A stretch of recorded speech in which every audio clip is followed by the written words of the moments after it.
Question number 26 है ना। तो हमने क्या करना है कि हर चैप्टर में से एक प्रश्न हमको ऐसा भी बनाना है। ये आपके पेपर में नया पैटर्न आया है ना। तो क्वेश्चन नंबर 26 इस प्रकार से आएगा। इसमें लिखा है जैसे कि निम्नलिखित अनुच्छेद को ध्यानपूर्वक पढ़िए तथा नीचे दिए गए प्रश्नों के उत्तर लिखिए। तो 4 नंबर का प्रश्न आ रहा है।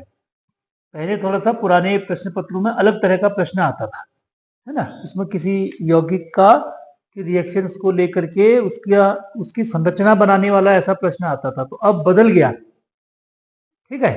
तो इस तरह का जब पैराग्राफ, ऐसा पैराग्राफ लिखा होगा, ये छोटा सा बना रखा है हमने, ये ऐसे 4-5 लाइन का पैराग्राफ बनाया है। तो उसके नीचे से 3-4 प्रश्न बनाए हैं, 1-1 नंबर के, या कोई 2 नंबर का होगा। अगर 4 प्रश्न है तो 1-1 नंबर के हो जाएंगे चारों। अगर माना 3 प्रश्न है तो कोई 1 नंबर का होगा, कोई 2 नंबर का होगा। तो प्रश्न के आधार पर है ना। लिखा क्या है हमने, देखिए कि हेलो एल्केन्स में जो CX बंध के ध्रुवीकरण के कारण आसानी से कई नाभिक स्नेही प्रतिस्थापन अभिक्रियाएं देते हैं। ये हमने पढ़ा था पहले, है ना। परंतु हेलो एरीन्स में अनुनाद CX बंध के संकरण अवस्था तथा CX बंध की ध्रुवता के कारण हेलो एल्कीन की तुलना में कम क्रियाशील होती है। ये भी हमने देखा था, इसकी चर्चा की थी हमने, ठीक है ना।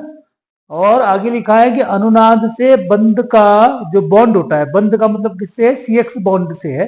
तो CX बंध का गुण बदल जाता है, ठीक है, अनुनाद से। तो ये सारी बातें हमने जब पढ़ा था तो उस समय हमने ये चर्चा की थी कि ये क्या क्या चीजें होती हैं, कितने प्रकार के फैक्टर्स होते हैं, क्या क्या। अब उसके आधार पर ये प्रश्न दे रखे हैं। पहला प्रश्न दिया हुआ है कि हेलो एरीन्स में नाभिक स्नेही प्रतिस्थापन को कौन कौन से कारक प्रभावित करते हैं। दूसरा प्रश्न है हेलो एरीन्स में CX बंध में संकरण कौन सा होता है, ये आपको लिखना है।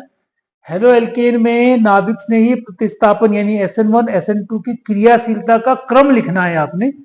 और चौथा दे रखा है कि अनुनाद का प्रभाव क्या होता है, ये आपको लिखना है, ठीक है। लिख दिया सबने।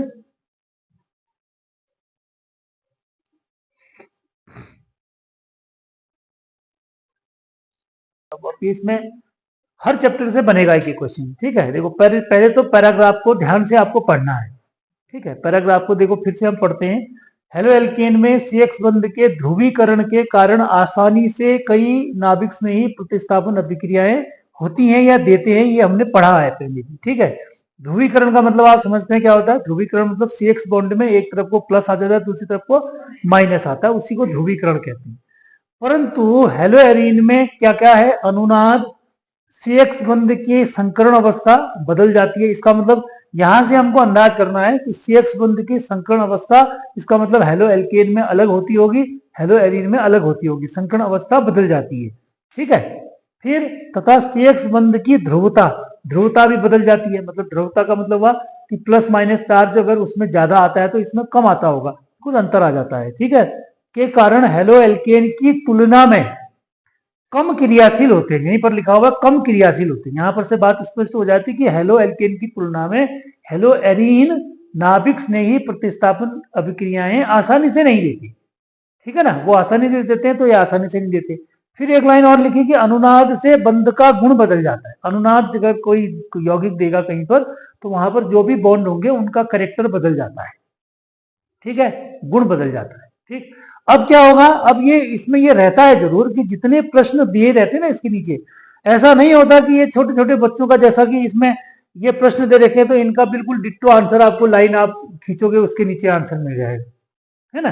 थोड़ा सा इसमें ये होता है कि आपने पिछली कक्षा में, मतलब पिछली कक्षा का मतलब जब आपने चैप्टर पूरा पढ़ा था, क्योंकि ये हर चैप्टर के लास्ट में बनता है, तो चैप्टर जब पूरा आपने पढ़ा था तो उस समय किन किन बातों को ध्यान से पढ़ा था, ठीक। जो प्रश्न होते हैं वो उस पर आधारित होते हैं। जैसे पहला प्रश्न आया है कि हेलो एरीन्स में नाभिक स्नेही प्रतिस्थापन को कौन कौन से कारक प्रभावित करते हैं।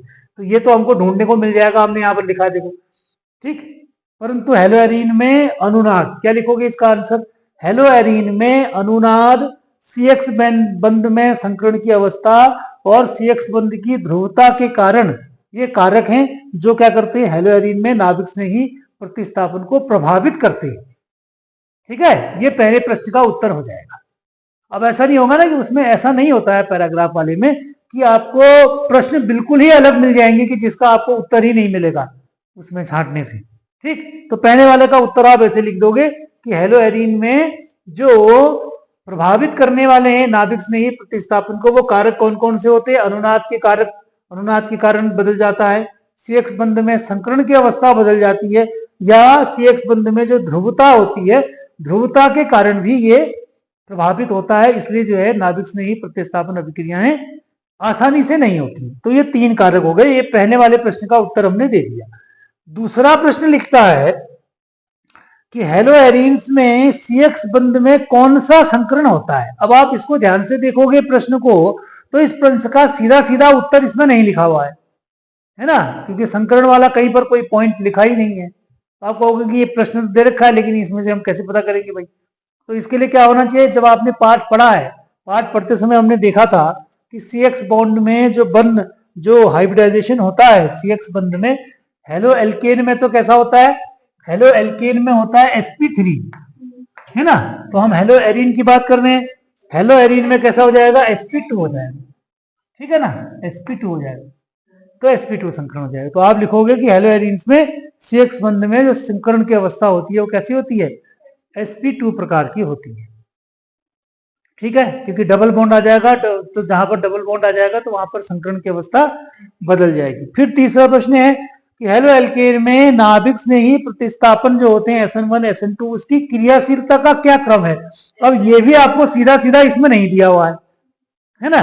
तो ये जो पैराग्राफ वाला प्रश्न है, इसको जांचने का, देने का मतलब ही यही है कि आपने पूर्व में जो पढ़ा है वो आपको कितना याद है, कितना आप इस पैराग्राफ को उस पुराने वाले पढ़े वाले से आप कोरिलेट कर सकते हो, है ना।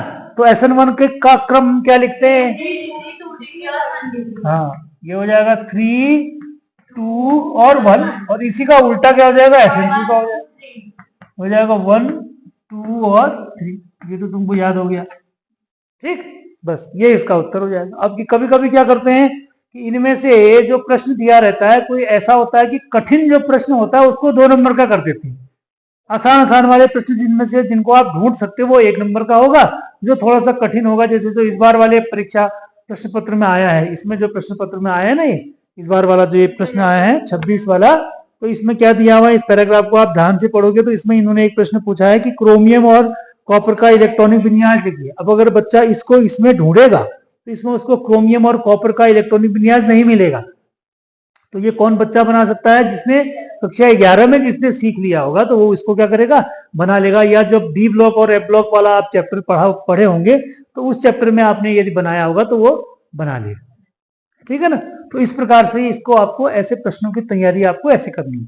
लास्ट प्रश्न लिखा है इसमें कि अनुनाद का क्या प्रभाव होता है। अनुनाद की हमने बहुत सारी संरचनाएं बनाई थी, बेंजीन की भी बनाई थी और हेलो एरीन वाले की भी बनाई थी, क्लोरोबेंजीन की भी बनाई। तो उसका लास्ट में क्या प्रभाव लिखता है? देखो, एक तो यहाँ पर लिखा ही है कि अनुनाद से बंध का गुण बदल जाता है, ठीक है ना। यानी बंध का गुण का मतलब हुआ कि जो सिंगल बॉन्ड वाला होगा वो सिंगल बॉन्ड में डबल बॉन्ड का कैरेक्टर आ जाता है, और जो डबल बॉन्ड होगा डबल बॉन्ड वाले में सिंगल बॉन्ड का, मतलब जो उसकी बॉन्ड लेंथ होती है ना, बॉन्ड लेंथ, ठीक है, वो सिंगल बॉन्ड वाले की डबल बॉन्ड की तरफ को चली जाती है, डबल बॉन्ड वाले की कम हो जाती है, सिंगल बॉन्ड की ओर आ जाती है। तो ये उससे बदल जाता है। एक तो ये है। इसके अलावा भी यदि आपको आता है, माना अनुनाद के बारे में यदि पढ़ा है, तो आप अनुनाद के प्रभाव को ये भी लिख सकते हैं कि अनुनाद से किसी भी प्रकार की जो संरचना होती है ना, उसका स्थायित्व तो बढ़ जाता है, उसकी स्टेबिलिटी बढ़ जाती है अनुनाद होने से। जो भी यौगिक अनुनादी संरचनाएं दिखाएंगे उससे क्या होगा? उनका स्थायित्व तो बढ़ जाता है। ये भी अनुनाद का गुण होता है, ठीक है। अब इसमें नहीं भी लिखा है, माना अगर आपको याद है, पढ़ा है, तो अगर ये आप ऐसा आंसर लिखते हैं तो क्या करेगा? ये आपके आंसर को और अच्छा बना देगा, नंबर आपको और अच्छे मिलेंगे, ठीक है। तो इस प्रकार से आपको ये पैराग्राफ वाला प्रश्न जो है और उसके उत्तरों को इस प्रकार से बनाने। अब आपको हर चैप्टर में या किताब में दिया है कि नहीं, अभी नए वाला पैटर्न में आ गया, तो हो सकता है इस तरह के प्रश्न ना मिले हों, लेकिन हम हर चैप्टर में अब ऐसे प्रश्न आप खुद भी बना सकते हो। किसी पैराग्राफ को पढ़ के ना उसमें से खुद ही ऐसे प्रश्न बना लिए कि जो उससे मिलते जुलते हों या उसके आगे पीछे से मिलते जुलते हों। ऐसे प्रश्नों का प्रैक्टिस करके भी आप इसको अच्छे से इसको बना सकते हो, क्योंकि ये ज्यादा वेटेज वाला प्रश्न है, 4 नंबर वाला प्रश्न है, और ये बहुत प्रैक्टिस करने से आसानी से बनने वाला प्रश्न है ना। प्रश्न आप बनाओगे, इसको प्रैक्टिस करोगे तो आसानी से। आपने लिखा है, एक बार से रिपीट कर दो क्या क्या इंपॉर्टेंट है इसमें। मतलब आपको हेलो एल्केन और हेलो एरीन वाले चैप्टर में से क्या क्या चीजें आपको अच्छे से आनी चाहिए। तो एक तो पहले आपको जैसे ना शुरुआत जब करते हैं हम तो प्राथमिक, द्वितीयक, तृतीयक में अंतर आना चाहिए, है ना। और क्लासिफिकेशन कैसे कर रहे हैं हम, कितने प्रकार का क्लासिफिकेशन है उसका, है ना। तो वो क्लासिफिकेशन के प्रकार सब आने चाहिए। विनाइल एलाइल, ये छूट गया हमारा। विनाइल एलाइल क्या होते हैं, है ना। एलाइल मैं अभी लिख दूंगा। विनाइल और एलाइल एल्किल हैलाइड, वो भी कभी पूछा जाता है, वो जरूर एक बार वो भी आप ध्यान रखना।